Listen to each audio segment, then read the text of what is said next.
41절에 보면 누가 너더러 우리를 가자고 하거든 이라고 가자고 하거든은 원래 파사어로서 급사 또는 역전사를 의미하고 있는데 역전사란 공중에서 내리는 명령을 전달하는 임무를 맡은 자입니다. 이 역전사는 고레스 왕이 제정한 것인데 우리나라 이조 말기에도 이와 흡사한 파발역익 제도가 있었습니다. 모든 도로는 하루길에 해당하는 곳에 역이 있고 그곳에는 급사를 위한 음식이 있고 말을 먹이기 위한 물과 사료가 있어 새로운 구간을 달릴 3마리 있었습니다. 때로 점령 세력을 가진 자들은 가장 포악하고 잔인한 방법으로 비점령국에 대하여 음식이나 숙소, 수함으로 운반하도록 강제징용하는 권리를 행사하였습니다. 예수님 당시에는 로마의 속박 아래 있었으므로 이 강제징용을 당해야만 했는데 그것은 최대의 굴욕과 수치를 의미하는 것이었습니다. 구레네 시몬이 억지로 십자가를 져야만 했던 것도 이 제도 때문이었다고 하는데요. 마태복음 27장 32절에 나오죠. 그러나 이러한 강제적인 사역도 순수히 해주는 것이었습니다. 단지 그가 원하는 것만 아니고 그 이상의 것도 간대한 마음으로 돌려줄 수 있는 사랑을 가진 자만이 원수를 사랑할 수 있다고 합니다.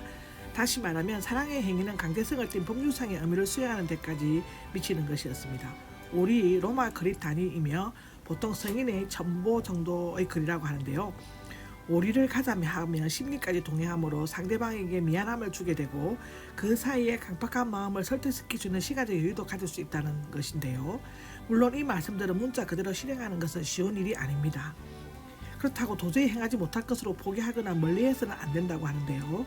우리에게 해를 주고 강제로 억압하는 자에게는 대적치 말고 참음으로 용서하고 그들의 요구를 들어주며 나아가서는 그들을 위해 기도하고 사랑으로 감싸주는 것이 예수님의 근본 가르침이요 기독교 무저항주의의 골자이기도 하다고 기록하고 있습니다. 42절을 보면 거절하지 말라고 하는데요. 이 말은 결코 달라는 대로 다 주라는 말은 아닙니다. 예를 들자면 당자가 돈을 꾸려고 할 때 거칠지 않는 것은 잘못이다. 거절치 않는 것은 잘못이다. 살인자가 칼을 달라고 한들 그대로 줄 수 있겠습니까? 무한정 주는 것이 하나님의 뜻이여 본성이지만 무조건이라는 말은 인간에게는 해당되지 않는다고 하는데요. 다만 달라고 하는 요청을 받았을 때 인색한 마음을 버리고 기꺼이 줄 수 있도록 하라는 말일 것입니다. 고린도후서 8장 13절에 나와 있습니다. 44절에 보면 너희의 원수들을 사랑하고 기도하라 라고 나와 있는데 너희를 저주하는 자들을 축복하고 미워하는 자에게 선을 행하라는 구절이 첨가되어 있습니다. 이 말씀은 일대 혁명적인 새 교훈을 던지고 있는데 유대학자 C.G. 몽테피오레는 이 구절을 산상설교에서 중심이 되며 가장 유명한 부분이라고 했습니다. 실로 이 본문만큼 인간관계에 대한 기독교적 윤리의 집약적인 표현을 담고 있는 구절은 없을 것이라고 기록하는데요. 원수를 대적치 않는 것은 소극적이요 사랑하는 것은 적극적인 교훈입니다. 그들은 오랜 수건이던 메시아를 만났으나 무지로 말미암아 십자가에 못 박게 했으니 저들이 받은 피해의 값은 당연한 것이었습니다. 지금도 유대민족은 이웃을 사랑하고 원수를 미워하는 원칙 아래 근처에 있는 아랍 제국과 절벽을 쌓고 자체만 피해 혈전을 계속하고 있습니다. 원수들을 사랑할 수 있는 자는 원수보다 강하다. 더구나 원수를 위해 기도하고 포섭하는 것은 그 원수와 싸우는 것보다 더 위대한 일이다라고 하는데요. 원수를 사랑하는 마음은 하나님의 마음이요 기독교의 중심이기도 하다고 요한일서 4장 7절에서 10절에 나와 있습니다. 이 사랑은 상대방이 나를 대적하고 비방할지라도 그의 전인격을 사랑하며 더욱이 그가 나를 미워하는 요소까지 용서하고 기도할 수 있는 사랑이라고 하는데요. 예수님께서 원수를 사랑하라고 하실 때는 가까이 있는 사람을 사랑한 같이 하라고 하지는 않으셨습니다. 그것은 인간으로서는 도저히 하지 못할 신적인 사랑이어야 하기 때문인데요. 예수님께서는 단지 교훈만이 아니라 몸소 이 교훈을 실천하셔서 십자가상에서 그 원수를 위해 기도하셨습니다. 누가복음 23장 34절에 나오죠. 오른밤을 치게도 왼밤도 돌려대라고 말씀하신 주님은 오른밤을 치는 유대인에게는 십자가로 왼밤도 돌려대셨고 오리를 가자고 하면 십리까지도 동행하라고 하시던 주님께서는 오리를 끌고 가는 로마 군병들에게 골고다의 십리길을 걸어가셨습니다. 그의 속옷을 달라고 했을 때 겉옷까지 제비 뽑아 나누어 주셨고 한 방울의 피도 눈물도 모든 죄인들을 위해 다 쏟으셨다고 기록하고 있습니다. 아멘. 45절은 그렇게 해야만이라고 기록하고 있는데 하나님의 아들이 되기 위해서 그같이 해야 한다는 뜻입니다. 영어에는 that you may resemble their father 아버지를 닮게 하려고 했다는 거 기록하고 있습니다. 이 구절은 특별한 주석을 달 필요가 없이 하늘에 계신 너희 아버지의 아들이라는 의미 자체에 오히려 근위와 박력이 간직되어 있습니다. 원수까지 사랑할 수 있는 사람은 하나님의 아들이 될 수 있다. 왜냐하면 하나님의 속성은 사랑이므로 요한일서 4장 8절에 나오죠. 그것을 닮아가려고 리어셈블인데요.